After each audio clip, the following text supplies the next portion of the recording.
Hey everyone, I'm Tim the Suburban Dad, and by now we're well into our journey through the year of 2022, and I want to cover some of the new releases and upcoming bottles to look out for, so that way you can know what to hunt while you're out and about.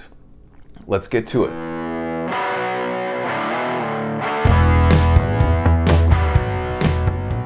So with 2022 comes some changes, some continuations, as well as variations on a theme.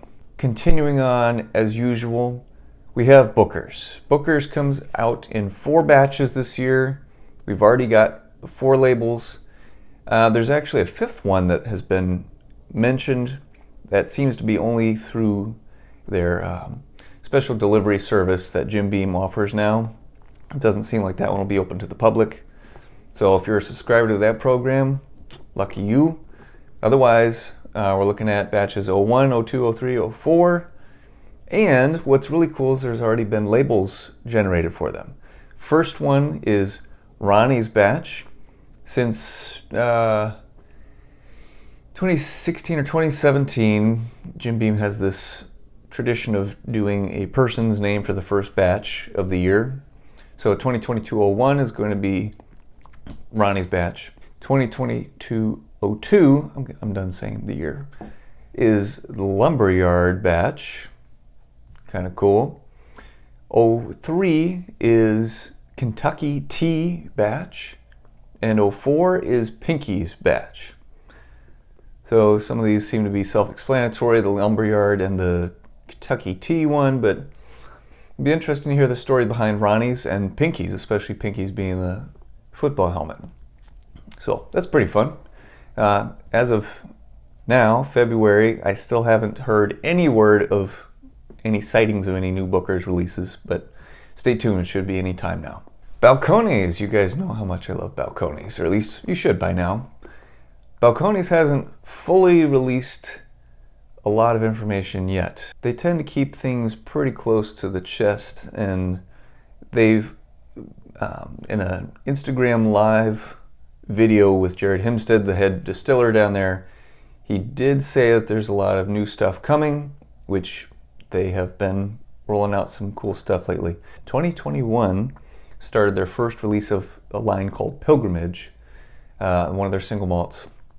A new series. I expect there to be another one of those this year, and they have mentioned what's really cool is across the nation they're rolling out True Blue cask strength and the Balcones Texas Rye barrel proof as single barrel picks, so the stores can pick barrels of those to sell.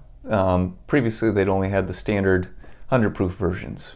So that's pretty awesome, because one of my favorite bottles from 2021 was a Balcones True Blue cask strength from Total Wine in Texas. Just amazing. So super glad that those are going to be more widely available across the nation. But otherwise, stay tuned for Balcones. As usual, we expect 3 batches of Elijah Craig barrel proof. Those are released starting January, May, September. And those are labeled as A122, A for the first part of the year, or the first one, 1 for January, and 22 for the year. And B522, C922. So you get it. So nothing new that I've heard about those. Same old, same old. Maker's Mark. They are continuing their wood finishing series. Started back in 2019, I think, with RC6. 2020 was SE4 PR5, and then yes, 2021 was FAE 01 and 2. Well, this year there's also going to be a dual release, BRT 01 and 02.